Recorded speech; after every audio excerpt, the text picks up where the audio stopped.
Hello and welcome to another episode of the Top Podcast. This week we will be discussing episode 2 of Alien Earth. This is rated TV MA, so if you are young, please stop the video and seek parental approval. If you are above 18, be advised we will be discussing heavy and at times grotesque subject matter, so viewer discretion is advised. I am joined as always by my good friend Dan. Howdy. And Hot Kyle. Face my fury. My furry? Welcome to episode 2 of Alien Earth. Boys, it's been a long time. It's good to hear your voices again.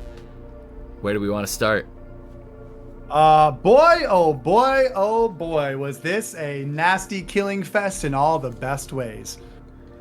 Oh my god. I mean, this episode, we said before that like the first episode felt very much like a huge setup for a bunch of different themes and ideas, but this one just really delivered on kind of like an episode, a main little chunk of story in one place.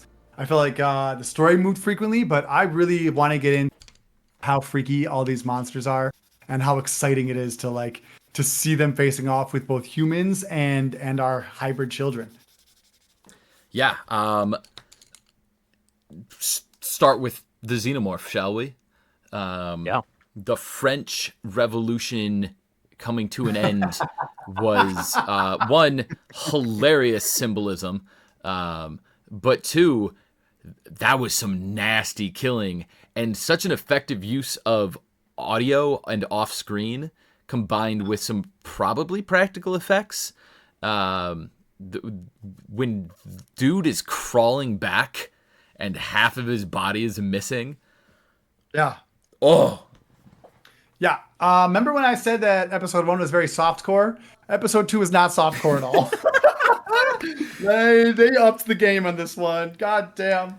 I was almost taken aback that scene where the cyborg's getting arrested and the xenomorph wipes out like 6 dudes in 3 seconds. Yeah. Yes. And he turns around and there's literally blood everywhere, limbs on the ground. I'm like, wow, this is a TV show. This is amazing.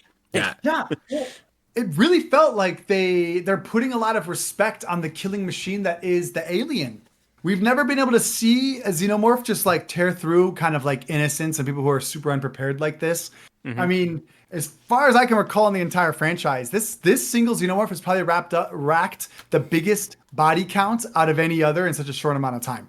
I mean, it is just like wiping out rooms, tail, claw, mouth. Like it is just slicing and dicing like crazy. And I love the heightened level of, it's almost got a higher power level. Like I feel like they're really respecting how dangerous and how scary and unstoppable the xenomorph is really supposed to be. Yeah, it's almost got like an animalistic ferocity to it. Like you kind of saw that in Alien Covenant, although it never actually caught anybody that I can remember, other than maybe one person, because it was born kind of late into the movie. But just the way it moves quickly and just attack. That's like all it's got on its mind. I love it. Yeah. I really enjoyed the callback to Alien 3 when I believe it's actually at the end of the first episode, but when Search and Rescue is entering the building and you see the pit bull. Mm-hmm. And it's nice. It's like, I remember that dog. And then this is what the Alien feels like. It feels like the Alien 3 Alien, the way it moves, the way it just eviscerates people. Also, hands down, the other highest kill count alien in the series. It's fantastic. And its introduction that it was missing in the first episode was stellar. I love these slowdown shots they're doing with the alien in the air and then having it boom back into full speed. Yes. Fantastic. I got a hot take here, but I think the camera shot of the alien jumping off the balcony through the chandelier while there's somebody in the foreground like jumping out of the way is maybe the best camera shot in the entire franchise. Like I watched it. I went back and watched it 3 times. I'm obsessed. And it's also one of the best views we've gotten of the xenomorph in this show or in any show, but just to see it like just like leap through the air like that. God dang, it was brilliant.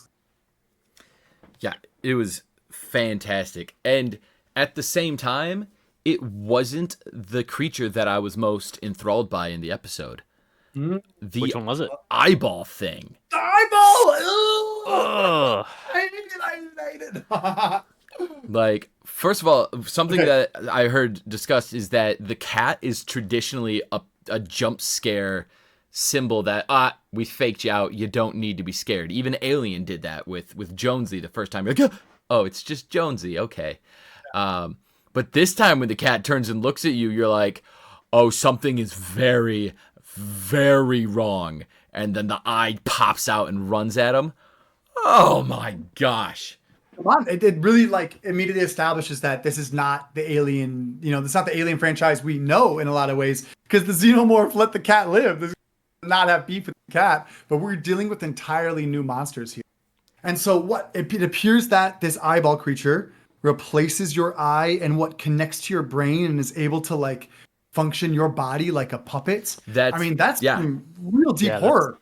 Yeah, your optic nerve is going right to your brain, and it is going to take advantage of that. And it's awesome because it's in the same vein as the face hugger, except it's popping into your eyeball, which is just as much, if not more, horrifying. To puppet your body, it's like instead of having a baby, it's just going to like puppet you around and use you for whatever the fuck it wants. That's terrifying. Yeah, this cat was well mutilated, so you could tell.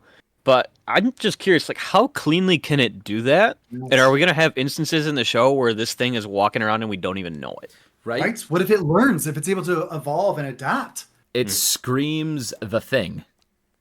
Yeah. That is actually a really good way to put it. Well, and I was even wondering, I don't know how synthetic brain optics work, but would it be possible to operate a synthetic's brain? That was a question that popped in my head as it was trying to get in the, even though it's obviously very different, could it be able to hijack a synthetic body? I assumed no. I took that to be, that was what I said when it jumped at the girl was, okay, this thing can't tell the difference between humans and synthetics.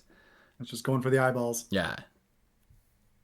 Yeah. I mean, oof. And so it's amazing to see these children have to go through this ship because they're just so, they're so vulnerable. I love that it kind of seems like, for the most part, it seems like the Xenomorph is in them, which I think is how it should be.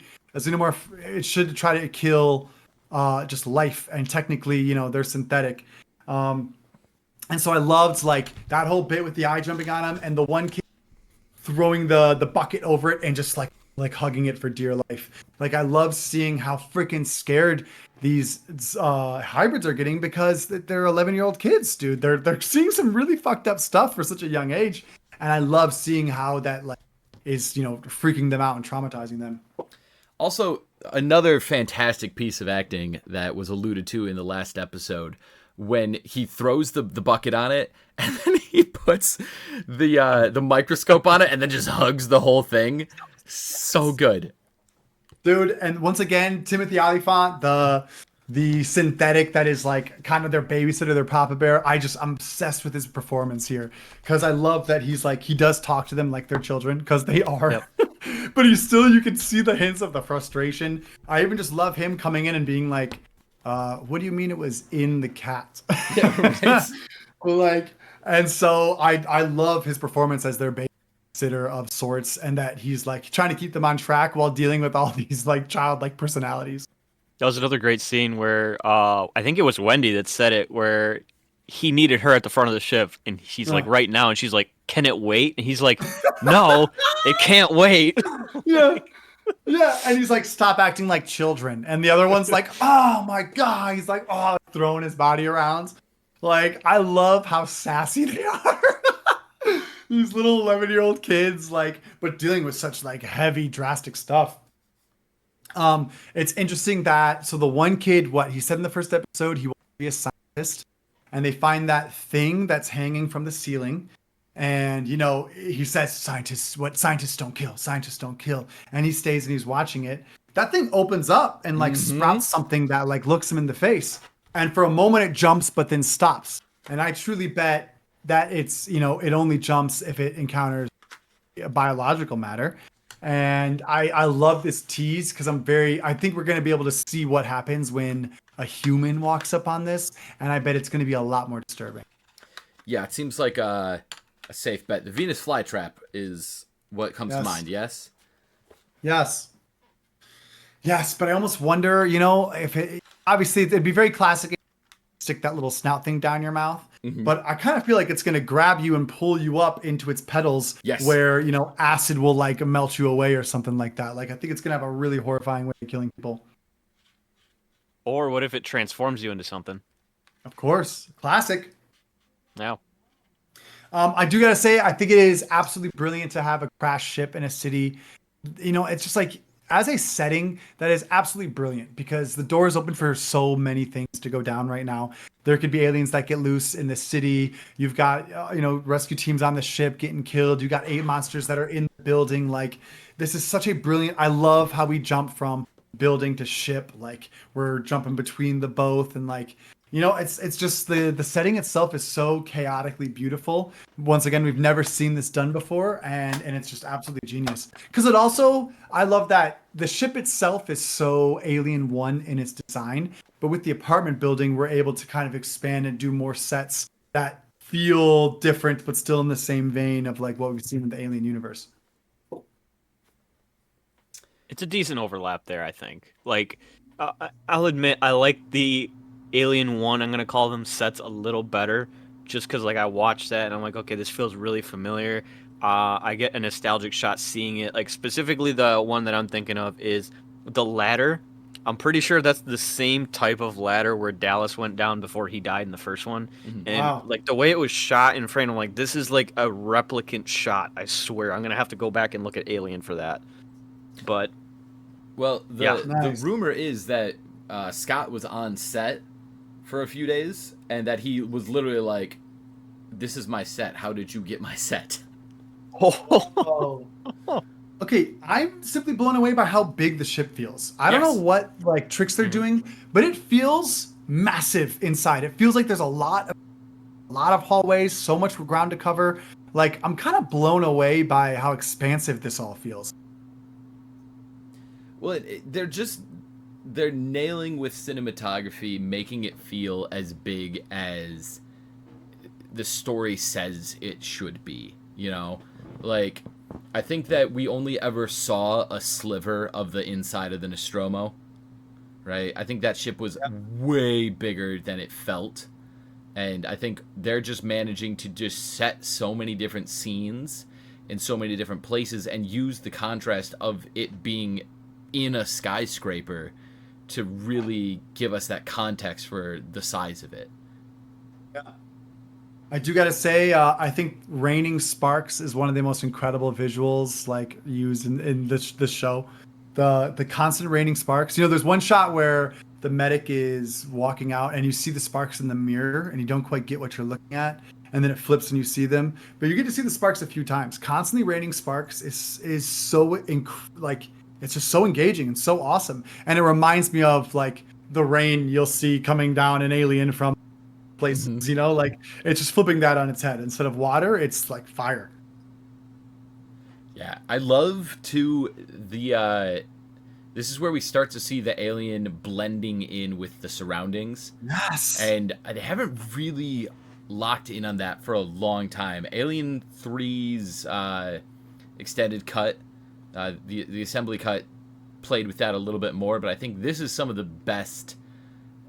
The xenomorph is inherently somewhat robotic, mechanic in its even though it's biological, like the way it appears is very mechanical, and so it blends in with these broken parts of the ship perfectly. And I love the way they're doing that, and the way that people will move and then it will move and you're just like, oh, there it was the whole time. They're nailing that feel. Standout shot, I think, for what you just described was the statue in the lobby. Yes. And guys, I'm watching this by myself, and so like there's one shot where there's nothing on the statue, and then the next shot it's there and you can notice it. I pointed at it, and there's nobody else sitting with me. I was just like so inclined to point it. I'm like, oh my gosh, he's right there, and I'm like, there's nobody actually looking at this right now. That's how good the effect was, though. Is that I was like, oh my gosh. Yeah. All right, what else we got? I have less thoughts on this one, in all honesty. Well, I wanna talk about the we got the reunion between the siblings. Yes. Which was absolutely beautifully done once again. So Kayleen, my girlfriend, is gotten super into this show. Like, she's very picky with TV because she's an acting coach and she did, whatever. But she's blown away by the performances all the way through. And multiple times, like, seeing these siblings come together, she was just like, oh, like she just felt it. She just felt like the emotion between them. And, anyway, and so like I thought it was awesome I was very surprised that we got to see them come together so soon. I thought that was going to be like further drawn out. I am very curious as to why, as you mentioned in the last episode, like this alien's motives have been entirely about just killing. Yet at the end of the episode, he gets grabbed and taken away. And now, we've been wondering about the motives of the alien. I at first was thinking, well, maybe it's just killing people because it doesn't know that there's eggs available. And it maybe in seeing that in that moment, they should have made it more obvious, but it now knows that there are eggs. Now, can we confirm, like, are we sure that those are facehugger eggs? Because they are the same size and they've got the little... I'd bet vital parts of my anatomy that those are facehugger eggs. Unless there's a different egg sitting under the mist from Alien 1, which, spoilers, there won't be. Those are facehugger eggs. I think the mist is the thing that really locks that in and makes me not question it at all. Now, do you guys know what's up with that? The ray of light that's beaming right above the eggs. You know what that is? I feel like we've seen that before. It's in the first one. Okay. They even use the same sound effect when it's broken. I think it's just a visual cue to help us recognize that the plane is being broken. Well, maybe even lore-wise, it's like, here's your safe zone. Like, do not cross this line, or it will, they'll know. Yeah, I think that's what the mist is, and I think that the blue glow is just so that we can tell, line's been broken. Yeah. While we're talking about the eggs, though, the way that they were arranged in the hull of the ship, I have a hard time believing the crew members would have put them there. So, do we have a queen running around right now? Whoa. That was a very unnatural placement for a human being to set the eggs up in. Yeah. Well, that's what I mean. It felt like a storage area, though. That wasn't like a hallway. That was like I guess they should have been in the lab, though, eh? Yeah, but that's the other piece of it, too, is that we did see earlier, it might have been episode 1, they had another egg that was inside a containment unit, and these ones are not in a containment unit. So I'm like, okay, where did these come from? But very interesting. I almost wonder, that'd be a great thing to explain if we ever get a flashback episode. Do we know if drones have ever been known to pick up and move eggs? We've never seen it. Yeah. It makes sense. It makes sense thematically, but we haven't seen it. Yeah. So it could have been that it knew the eggs were there and it had set them up. But at that point, it's why isn't it bringing them back to be face hugged? Exactly. Or moving the eggs to people in the apartment. Yeah. Mm-hmm. Yeah. And that is interesting because I do once again I think Wendy is the protagonist. I love that she gets to be the immortal one. We get to see the human aspect through her brother, who is just trying to help people, one of the few. But I love the difference in vulnerability. He is so, you're almost constantly on edge for his safety because he is biological, versus her, who is in a pretty safe spot as it stands.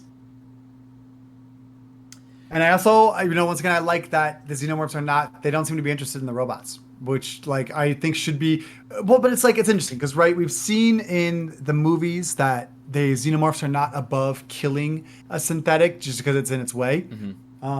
And so I'm wondering why the cyborg wasn't immediately killed. Well, the cyborg brings a very fascinating piece of lore to the table if what it said is true. He says very clearly they can sense fear. Wow.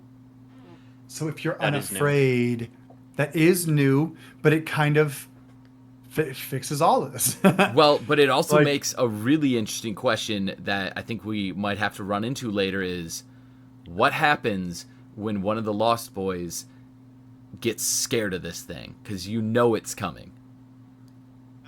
Great point. And now we Great point. have another question and answer to this exploration of humanity that the Lost Boys are our vessel for. Yeah, well, I'm even wondering if our Lost Boy that got left behind with the eggs, if if he gets face hugged, obviously it can't. I don't think it'll like implants because it's not biological, but he's still going to experience this thing gripping his face and trying to get in there, which is an awful thing to go through. And so with these 5 synthetics being kind of our main characters, I'm very curious about like how them being synthetic gets to alter their experience, because it's almost, it's not like it's worse, but they get to experience a lot of this like, nastiness, both in what they're seeing, what they're experiencing without dying, which means the trauma they experience is going to be all mental. I'm very curious to see how that shapes who they become as characters. Also, Wendy has some kind of auditory connection to Oh yeah. the eggs, the xenomorph. What is it? It's a great I have question. no idea how to explain. It's very interesting because from the beginning she's like, "Will you hear that?" Like she feels that, and it's really popping off at the end. It's definitely the eggs, but I've got no idea what the connection could be. There was there was a part in the episode where they were doing like a hearing test or something, and she had to raise her hand every time that she heard the noise. There was like a small background piece of dialogue in there that was saying that she was like 15,000 times higher than the threshold a human can hear at one point. Yeah. So, were there any other synths in the room when that happened, Yeah, or was it just? I think they were there. I'd have to Wait, go when back what and happened? double check. During the test? Because I'm trying to remember if there were just humans with her or if there was other synths. Because if it's just a synth thing, that makes sense. But No. I don't know. It was specific that the synth next to her could not hear it. Yeah. Like she was like Okay, really having a okay. hard time, and the synth next to her had no idea what she was talking about. Yeah, very interesting. Okay, do you guys have anything else? I do gotta. I have one last thing, and then we can rate the episode and call it a day.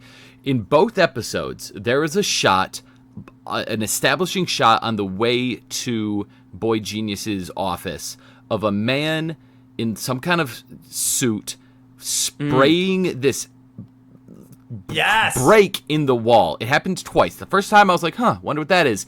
The second time in 2 episodes, there's something there that I want to know. 1, what is he fixing? 2, who is this guy? He's important. I just want to call it out now.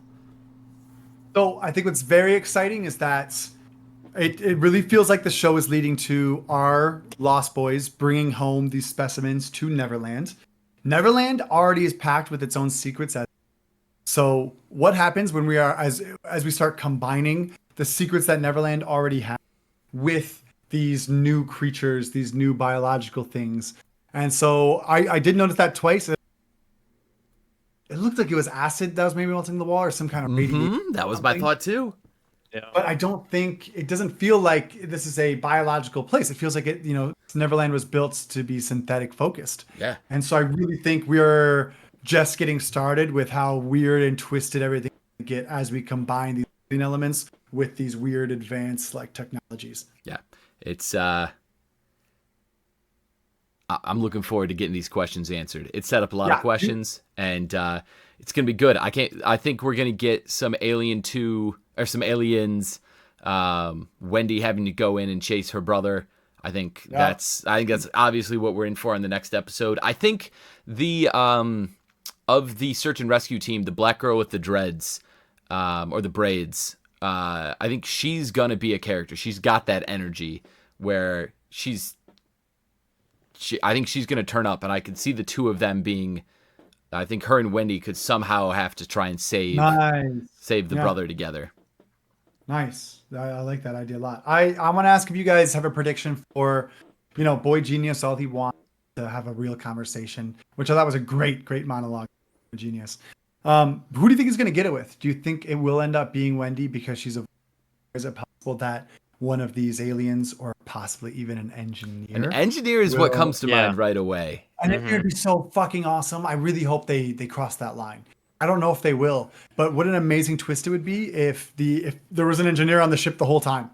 Oh my gosh. Oh, Like, that's the thing that like I'm really like holding out for, because that would also lead to a phenomenal flashback episode, right? If there's an engineer on the ship the whole time, and we get to, because I like that there's this awesome scientist who's going to be working on these things for like 4 months while the rest of the crew is like going back to sleep. And so you've got 4 months of time where if she's dealing with an engineer, like there's all sorts of ways that can spiral out of control real fast. And that would be the ultimate element to bring this show like to the next level. I love it. All right. Well, thank you so much for joining us as we talk episode 2 of Alien Earth. Let us know in the comments below what your theories are, what your predictions are, and until episode 3, peace. Feel my fury. You gotta get that as a soundbite. I'm dropping that every